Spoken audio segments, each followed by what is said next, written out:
përshëndes të gjithëve nderuar shikues, nisim së bashku programin e drekës, fillimisht ju njoh me zhvillimet kryesore deri në këtë moment. E këto janë titujt kryesor.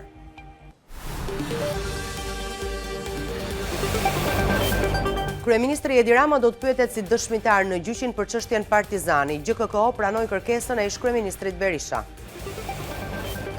Pallati i djegur në Tiranë reagon Rama, do rindërtohet 100% nga vetë ndërtuesi. 6 kompani ndërtimi goditen për mashtrim me TVSH dhe fshehje të ardhurar, sekuestrohen 73 milion lek. SPAK godet grupin kriminal të trafikut të drogës, urdhër arestet për Jetmir Pepën gjithashtu. Bllokohet 40% e transportit publik, priten reduktime të reja të shërbimit nga operatorët. Trump sulmon sërish Papën. A mund t'i thot dikush se Irani vrau 42.000 protestues të pafajshëm?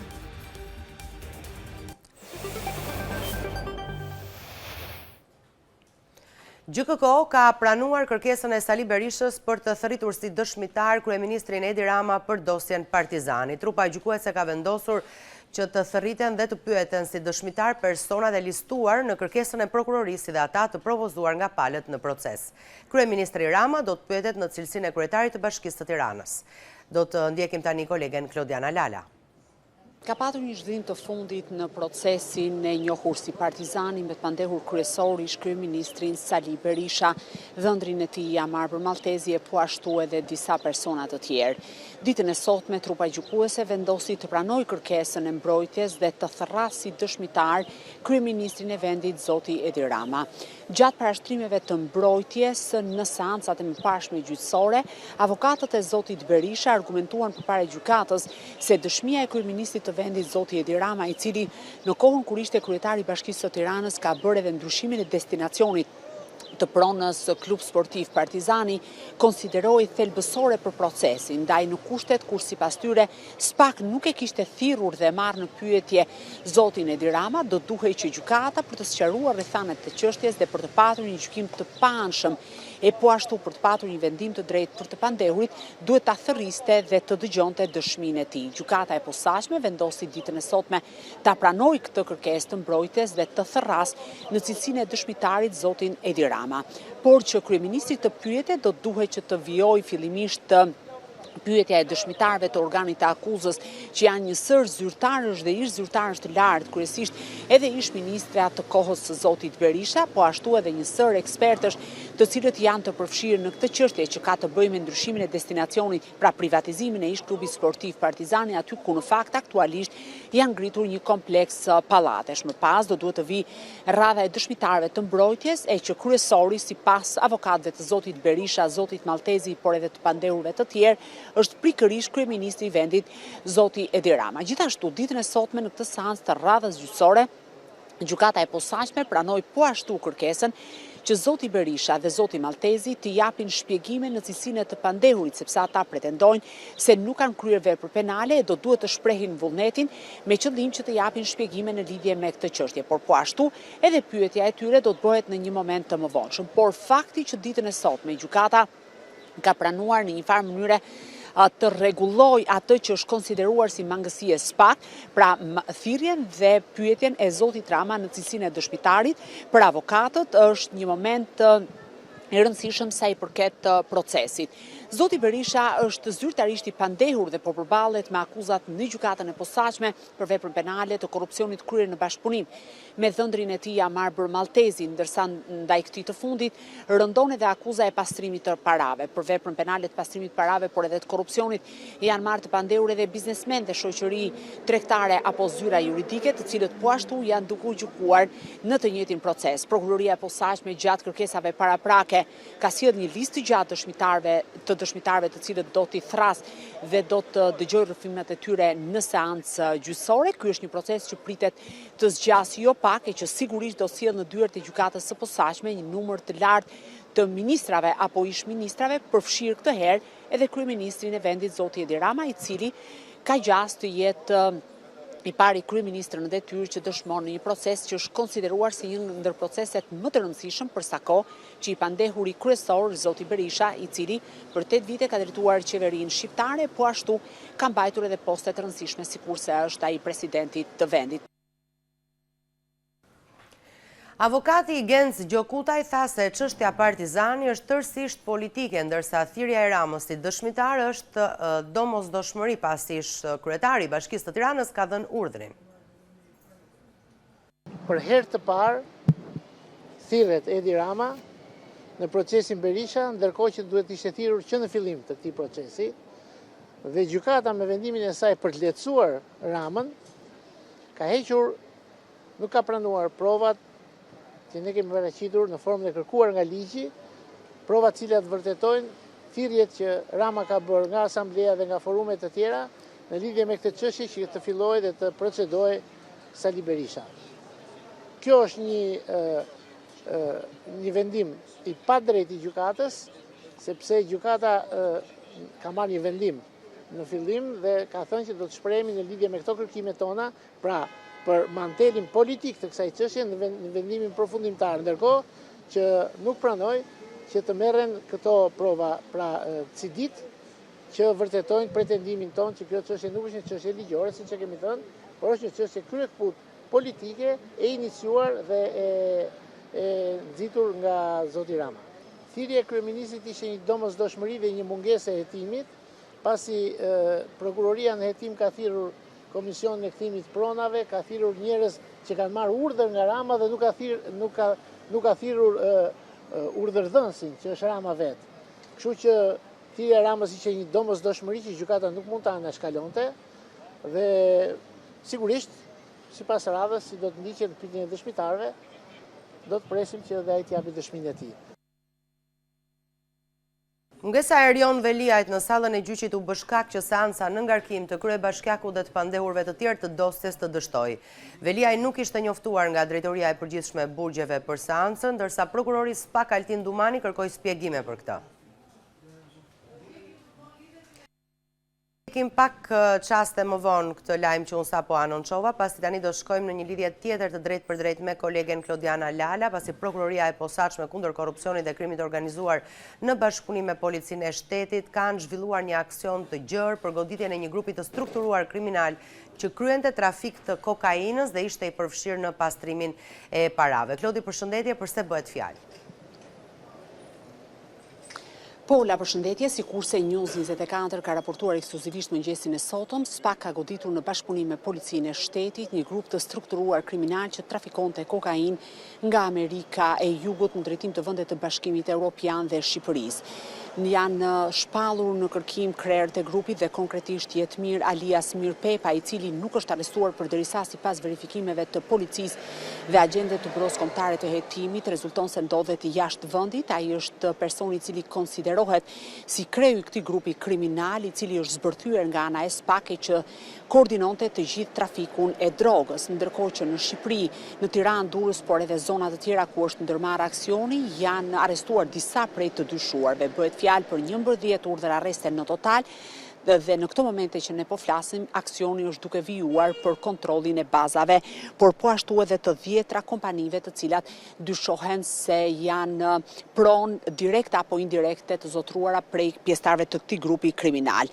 Sikurse thash, personazhi kryesor në lidhje me këtë grup të trafikut të drogës është Jetmir alias Mir Pepa, i cili është shpallur në kërkim, por News 24 ka mësuar dhe ka siguruar dokumenta që krahas goditjes dhe firmosjes së urdhër arresteve për këtë grup kriminal dhe antarëve të dyshuar të tij, duhet theksuar që Spak ka firmosur edhe për sekuestrimin e 10 miliona eurove të pasurive në pronësi të shtetasve të dyshuar. Dhe konkretisht për shtetasin Jetmir Pepa është vendosur sekuestro preventive, pra e përkohshme ndaj shoqërisë Pepa Group, e cila është regjistruar në vitin 2024 me seli qendrore në Kashar, Tiranë, duke përfshirë sekuestrimin e çdo pasurie të luajshme dhe të paluajshme, asete, të drejta ndaj të tretëve, pjesë të kapitalit të shoqërisë. Gjithashtu, është vendosur sekuestro paraprake mbi kompaninë Hec Arsti, e cila ndodhet në njësinë administrative Fiers, Bashkia Fusharës, dhe bëhet fjalë për masën 33.30% të aksioneve që i përkasin Pepa Group SHPK, dhe normalisht dyshohet që rrjedhin nga aktiviteti kriminal i trafikut të lëndëve narkotike. Prokuroria ka vendosur po ashtu sekuestro paraprake mbi kuotat e shoqërisë BIV SHPK me seli qendrore në Lezhë, Rubik, Fank, fshati Fank. Bëhet fjalë për një ndërtesë një katëshe dhe konkretisht janë sekuestruar 50% të aksioneve që i përkasin ortakut të Pepa Group dhe konkretisht shtetasi të shpallur në kërkim ndërkombëtar Jetmir alias Mir Pepa alias Marashi.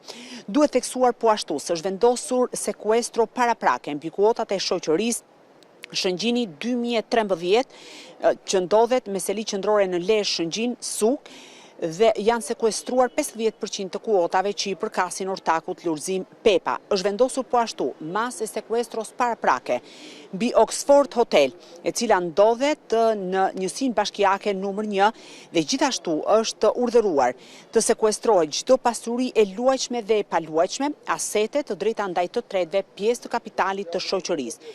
Është vendosur po ashtu sekuestro preventive mbi kuotat e Oxford Hotel dhe godinën përkatëse. Është vendosur sekuestro edhe mbi një qendër estetike me vendodhje në Astir dhe të gjithë pasuritë e luajshme dhe të paluajshme që zotrohen edhe nga persona të tretë. Nën sekuestro është vendosur edhe pasuria EDK Pikal SHPK, që po ashtu dyshohet se është krijuar përmes aktivitetit të lëndëve narkotike, pra parave të pista që rrjedhin pikërisht nga ky aktivitet kriminal. Duhet theksuar se në listën e gjatë të pasurive të sekuestruara bëhet fjalë për apartamente në zonat më të njohura të kryeqytetit. Gjithashtu bëhet fjalë për njësi tregtare, kryesisht dyqane apo ambiente të tjera të dhëna me qira tek persona të tretë dhe gjithashtu sipërfaqe të ndryshme, për shembull 1000 metër katror truall me vendodhje në ishull Shëngjin, Bashkia Lezhë, ku pronare është Pepa Group, dhe një sipërfaqe tjetër truall plus ndërtesë me sipërfaqe 214.06 metër katror dhe 80 metër ndërtesë që ndodhet në pronësi të Pepa Group, konkretisht vendodhje në Tiranë. Gjithashtu është vendosur në sekuestër një sipërfaqe prej 1660 metër katror me vendodhje në Kashar, Tiranë, prone Pepa Group, si dhe pasuria e paluajtshme e një ndërtese truall me sipërfaqe 8150 metër që ka pronar Oxford Hotel, rruga Gjeorgj Martini. Lista e pasurive të sekuestruara është shumë e gjatë, sikurse thash bëhet fjalë për 10 miliona euro, pasuri të cilat dyshohen sipas prokurorisë posaçme nga hetimet e kryera se rrjedhin nga aktiviteti, pra janë pasuri që janë vënë përmes aktivitetit të paligjshëm të trafikut të drogës dhe parat konsiderohen të pista. Duhet theksuar se në këto momente që ne flasim, janë në tim 10 persona të bashklidhur me Jetmir Pepën, që konsiderohet kreu i grupit, ndërkohë që janë arrestuar nga 11 personat me cilëve kishte urdhër arrest disa prej tyre, por duke qenë se aksioni është duke vijuar, SPA ka konfirmuar zyrtarisht se ka bërë një goditje e sa i përket krimit organizuar dhe një grupi të trafikut të drogës, por në lidhje me numrin e personave të arrestuar apo sendet e gjetura gjatë kontrolleve në banesa, zyra apo ambiente të ndryshme, ende nuk ka bërë një bilanc për sa kohë që agentët e BKH-s në bashkëpunim me forcën e posaçme operacionale dhe forcat RENEA janë ende në terren që nga orët e para të mëngjesit të ditës së sotme. Pola? E qartë. Faleminderit Klodi për informacionet e përcjella në studio. Faleminderit juve. Do të shkojmë tani në një tjetër lidhje të drejtë për drejtë me një tjetër koleg, është Ergjys Gjença, i cili ka ndjekur nga afër zhvillimet në Këshillin e Mandateve, mbledhur sot për ndryshimet në rregulloren e kuvendit dhe i kritikuar më herët nga opozita. Kjo mbledhje e kritikuar nga opozita dhe e konsideruar si antikushtetuese, po lidhem me kolegun Gjençaj për të mësuar më shumë. Ergjys, përshëndetje, çfarë ndodhi? Ole, përshëndetje. Mbledhja e Këshillit për rregulloren mandatave dhe imunitetit është karakterizuar me replika mes deputetëve të opozitës dhe të majorancës, kryesisht kryetarit të kuvendit Niko Peleshi, i cili ka drejtuar këtë mbledhje të Këshillit të rregullores. Opozita ka këmbgulur në faktin që Këshilli nuk mund të nisë të shqyrtojë propozimet e ardhura nga majoranca socialiste për sa i përket ndryshimeve, rishikimit të rregullores së kuvendit të Shqipërisë, pasi ende nuk ka zbardhje të vendimit të gjykatës kushtetuese, vendimit të 23 shkurtit, kur gjykata kushtetuese rrëzoi ndryshimet rregullore së kuvendit të miratuara në mes të muajit shtator të vitit të kaluar, atëherë kur dhe nisi kjo legjislaturë parlamentare.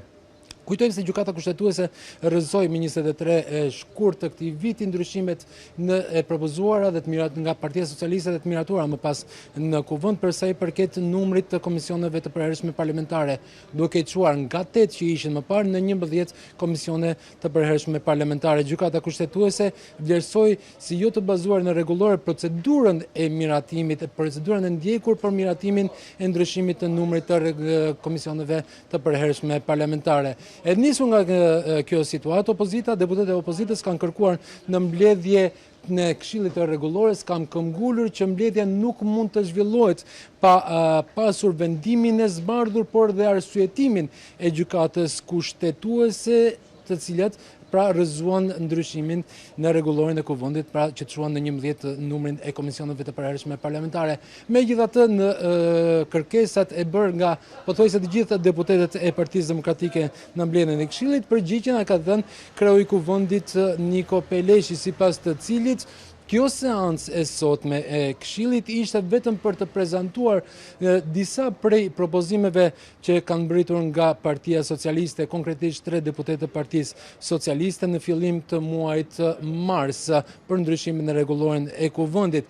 Niko Peleshi tha se nuk do të nisë sot dhe të përfundoj brenda një kohe shumë të shkurtër diskutimin në Këshillin e Rregulluar për ndryshimin e rregullores së kuvendit. Sipas tij do të merret koha e nevojshme, sigurisht, tha Niko Peleshi, do të pritet edhe vendimi i zbardhur së bashku me arsyetimin nga gjykata kushtetuese, më pas do të ecet me diskutime në mbledhje të ndryshme të Këshillit për sa i përket përmirësimit të rregullores së kuvendit. Peleshi tha se do të priten edhe amendamentet nga opozita për të pasur një rregullore më të pranuar, të gjithë pranueshme në Parlamentin e Shqipërisë. Pati replika të shumta pikërisht me këtë objeksion nga deputetët e opozitës për pritjen e zbardhjes së vendimit të gjykatës kushtetuese, vendimit të 23 shkurtit.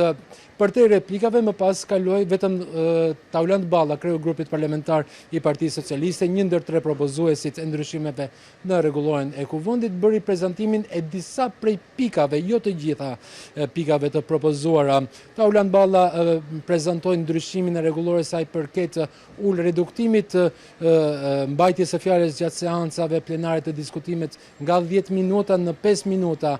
Sipas tij, një ndryshim tjetër është edhe futja me procedurë të përshpejtuar në diskutimet në parlament të gjitha atyre ligjeve në funksion të procesit të integrimit evropian të vendit. E po ashtu një ndryshim i tretë ishte edhe fuqizimi i rolit të komisionit të përhershëm parlamentar për bashkëpunimin dhe mbikëqyrjen institucionale. Por Balla nuk prezantoi ndryshimin, propozimin për të ndryshuar numrin e komisioneve, pra për të risjellë përsëri në fuqinë dhe të sankcionuar në rregulloren e kuvendit numrin 11 të komisioneve të përhershme parlamentare, pasi sikundër tha edhe kryeparlamentari Peleshi, do të pritet zbardhja e plot e vendimit të gjykatës kushtetuese për çështjen në fjalë. Zgjati rreth 1 orë 25 minuta mbledhja e Këshillit të Rregullores me mandateve dhe imuniteteve, ishte thjesht prezantimi për te replikave mes palëve, ishte dhe u bë vetëm prezantimi nga zoti Balla i disa prej pikave të propozuara prej tij dhe 2 kolegë të tij të Partisë Socialiste për ndryshimin e rregulloren e kuvendit të Shqipërisë, por gjithsesi mbledhja të tjera do të vijojnë për sa i përket rishikimit të rregullores dhe Peleshi tha që të gjithë deputetët, majorancës dhe opozitës, sidomos të opozitës, janë mirëpritur të prezantojnë amendamentet e tyre. Ola. E qartë. Faleminderit Ergjus për informacionet e përcjella në studio. Faleminderit ju. Shkojmë në një hapësirë publicitare tani, rikthehemi sërish pas pak.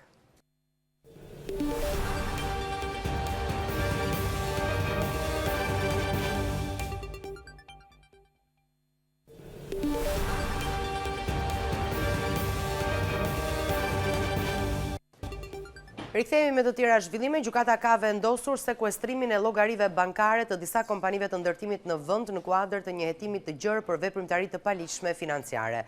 Sipas prokurorisë, janë sekuestruar dhe bllokuar 73 milion lek llogari të 6 shoqërive. Masat janë ndërmarrë pasi dyshohet se fondet e qarkulluara nga këto subjekte nuk justifikohen me aktivitetin e tyre ekonomik. Ndër kompanitë e prekura nga vendimi i gjykatës janë Old Flor, Olti Group, Alba Via, Standard, Alaska, Kukës, Chrome Minerals dhe Troci 2025. Prokuroria bën me dije se këto kompani dyshohet se kanë ndërtuar një skem mashtrimi me TVSH duke përfituar në mënyrë të paligjshme nga rimbursimet dhe duke shmangur detyrimet tatimore. Përveç kësaj, ndaj tyre rëndojnë edhe akuza për fshehje pasurie. Hetimet vjojnë për të zbardhur plotësisht skemën e dyshuar dhe për të identifikuar personat përgjegjës, ndërsa autoritetet paralajmërojnë masa të mëtejshme në funksion të ligjit.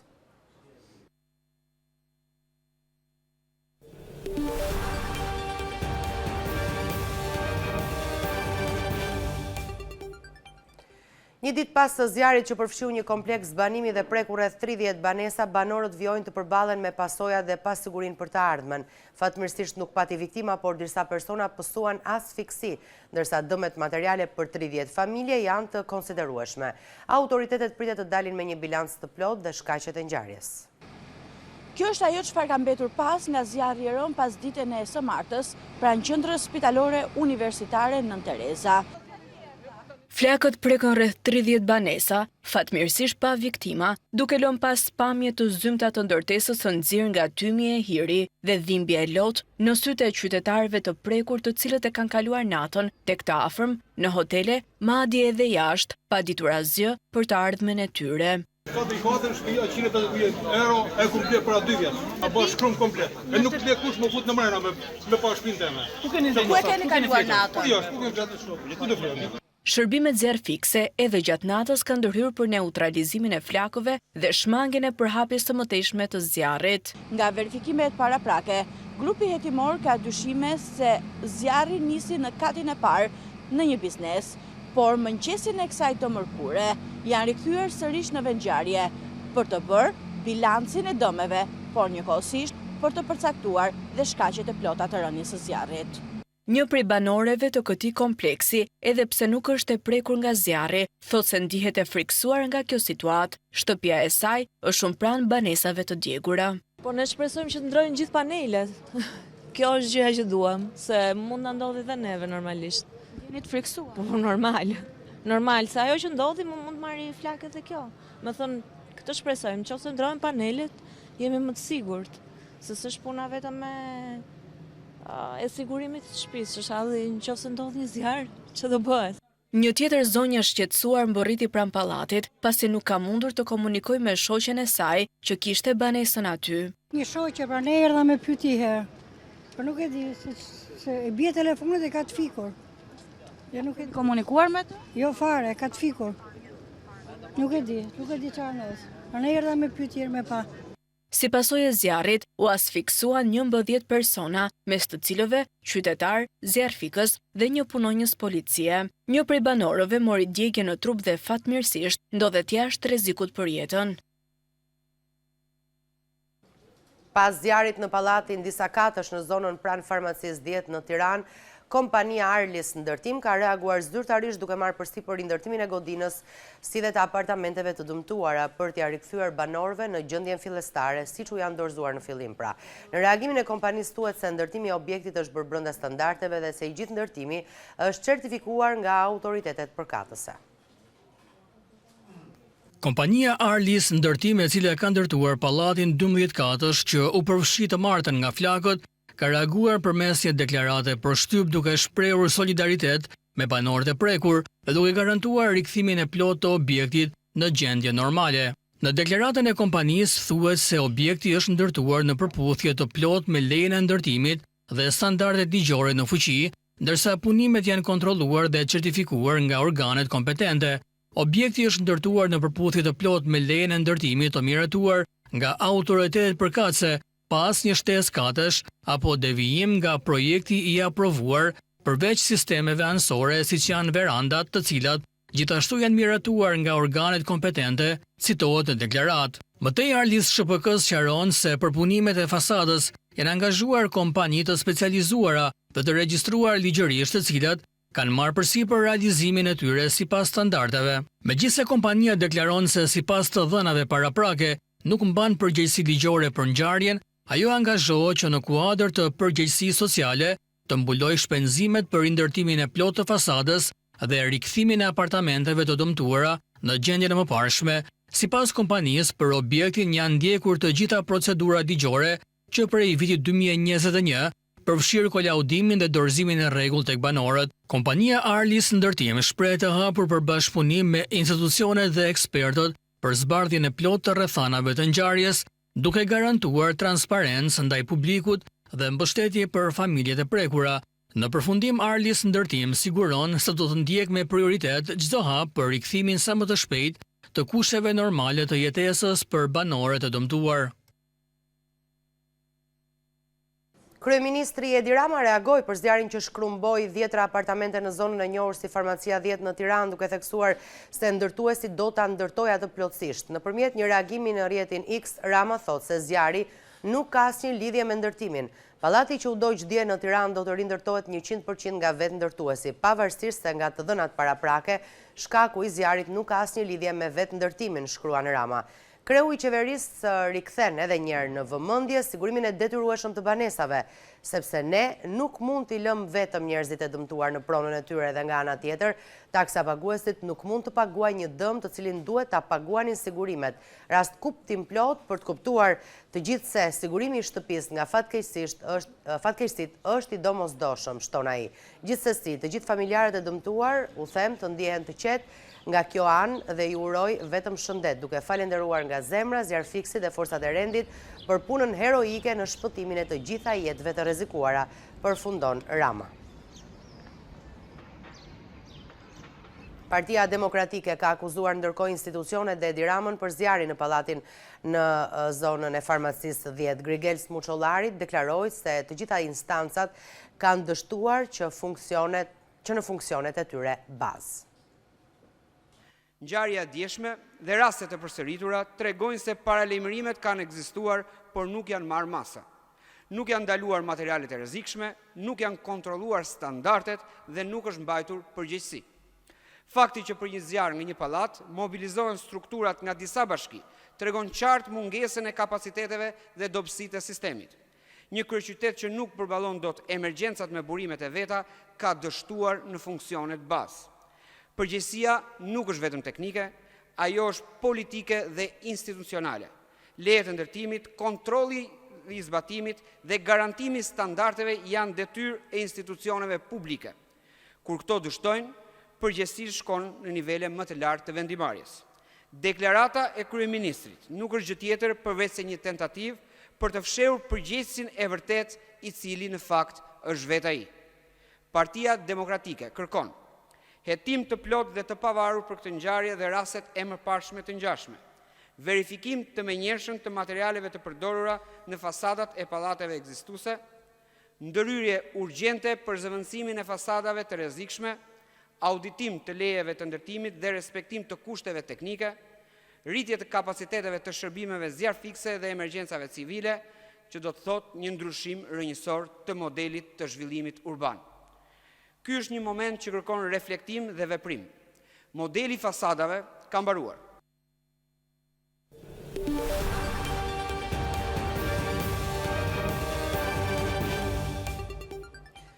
Delegacioni i Bashkimit Evropian në Tiranë ka reaguar për News 24 pasi Kuvendi i Shqipërisë miratoi ligjin për portet turistike që i hap rrugë dhënies me koncencione pagar.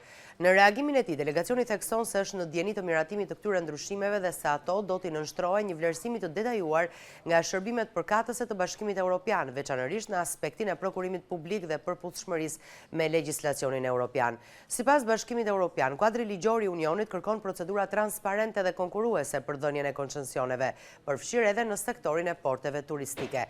Ne jemi në dieni se Parlamenti miratoi ndryshime në ligjin për portet turistike në Republikën e Shqipërisë. Ndryshimet do të duhet të vlerësohen nga afër nga shërbimet tona, veçanërisht në fushën e prokurimit publik dhe përputhshmërinë e tyre me legjislacionin e Bashkimit Evropian, i cili kërkon procedura transparente dhe konkurruese për dhënien e koncesioneve, përfshirë edhe për portet, thuhet në reagim. Gjithashtu në reagim theksohet se teksti i ri përfshin elemente të ngjashëm me ato të ligjit për investitorët sektorët strategjik. Ky është një ligj që Shqipëria pritet ta shfuqizojë si pjesë e hapave të agjendës së reformave dhe në kuadër të kushteve përmbyllëse për kapitullin 27. Shqipëria duhet përmbahet nga çdo hap që bie ndesh me këto angazhime, përfundon reagimi.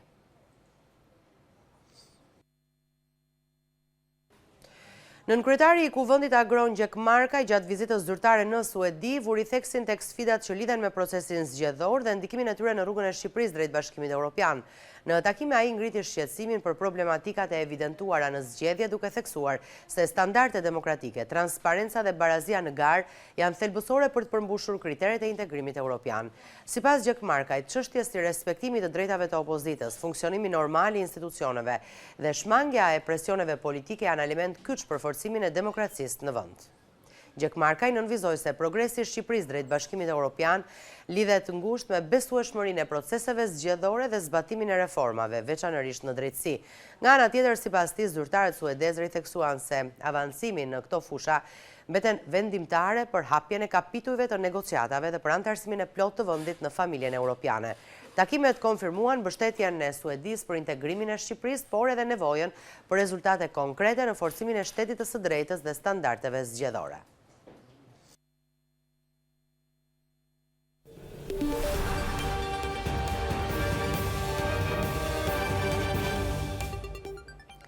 Vendimi i shoqatës së transportit për të ulur flotën e autobusëve urban krijoi radhë mëngjesin e kësaj të mërkure në Tiranë. Vendimi vjen pas rritjes së çmimit të naftës, ndërsa shoqatat kërkojnë subvencione nga qeveria.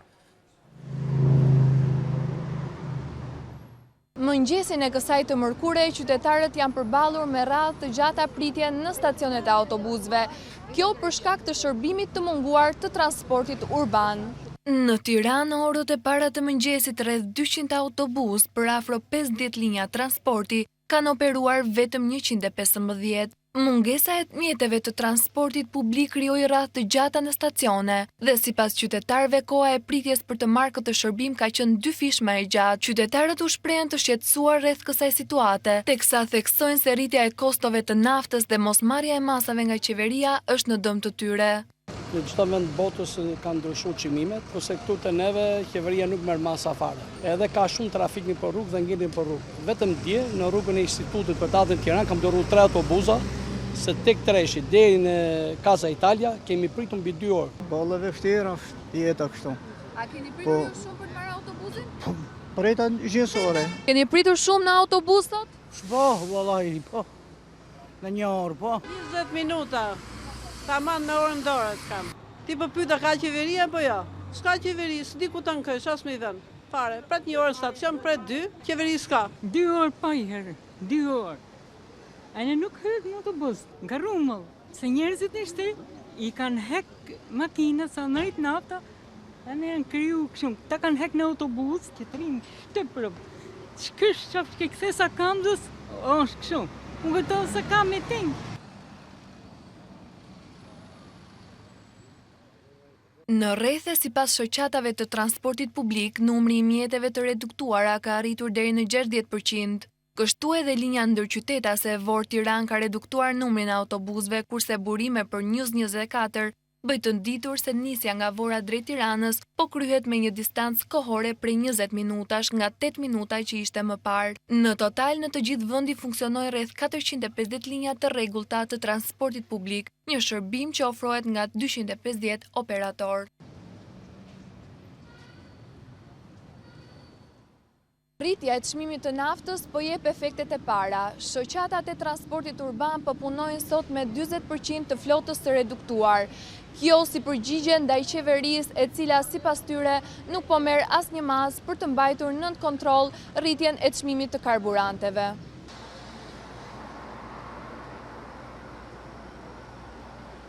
Partia Demokratike i kërkon qeverisë dhe Bashkisë së Tiranës të ulë barën fiskale mbi naftën në mënyrë që bara të mos u bjerë qytetarëve dhe bizneseve. Sipas Dorian Telitit, nëse qeveria do të vazhdojë të hesh, transporti publik në Tiranë do të paralizohet.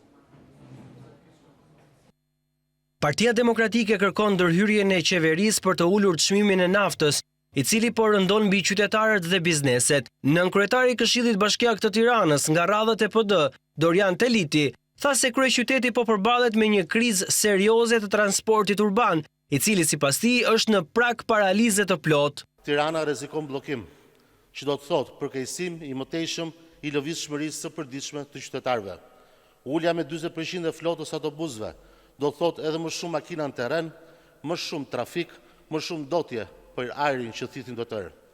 Së dyti, reduktimi me 40% i flotës autobusëve godet fuqimisht dhe drejt për drejt jetën ekonomike dhe sociale të kryeqytetit. Qytetarët do ta kenë më të vështirë të arrijnë në vendin e punës, çka do të thotë se shumë shërbime rrezikojnë vonesa deri në paralizimin e plot të tyre. Teliti thot se Bashkia e Tiranës dhe qeveria në vend të zgjidhjes së situatës kanë zgjedhur heshtjen. Partia Demokratike dhe opozita kërkojnë reagim të menjëhershëm. 1. Qeveria shqiptare e drejtuar nga kryeministri Rama të pranojë propozimin zyrtar të Partisë Demokratike për ulje emergjente të barrës fiskale mbi karburantin, duke lehtësuar shumë kostot e sektorit dhe njëkohësisht duke lehtësuar shumë edhe ekonominë në përgjithësi. 2. Mbledhje të menjëhershme dhe të jashtëzakonshme që ditën e sotme të Këshillit Bashkiak të Tiranës, me qëllim që të bëjmë transparencë të plotë mbi situatën dhe të miratohet urgjentisht masa konkrete dhe paketa mbështetëse financiare ndaj këtij sektori nga buxheti vendor i Bashkisë Tiranë. Zyrtari i PD-s deklaron se për këto probleme që nuk po marrin zgjidhje, qytetarët duhet të bashkohen në protestën e opozitës në 17 prill.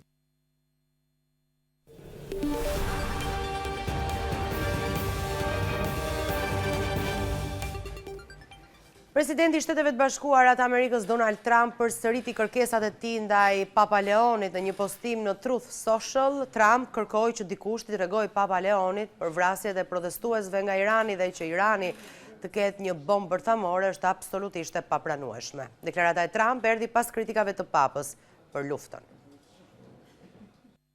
Presidenti i Shteteve të Bashkuara të Amerikës Donald Trump përsëriti kritikat e tij ndaj Papa Leonit. Në një postim në Truth Social, Trump kërkoi që dikush t'i tregojë Papa Leonit për vrasjet e protestuesve nga Irani, dhe se që Irani të ketë një bombë bërthamore është absolutisht e papranueshme. A mund t'i thot dikush Papës se Irani ka vrarë të paktën 42.000 protestues të pafajshëm, plotësisht të paarmatosur në 2 muajt e fundit, dhe se që Irani të ketë një bombë bërthamore është absolutisht e papranueshme, shkroi Trump. Përplasja mes tyre nisi disa ditë më parë, kur Trump e quajti Papën të tmerrshëm për politikën e jashtme, dhe tha se ai nuk e kupton luftën dhe nuk duhet të flasë për të. Nga ana tjetër, Papa Leoni u përgjigj duke theksuar se nuk ka frikë nga administrata Trump dhe se do të vazhdojë të flasë kundër luftës. Bëjmë një shkëputje publicitare tani, rikthehemi sërish pas pak.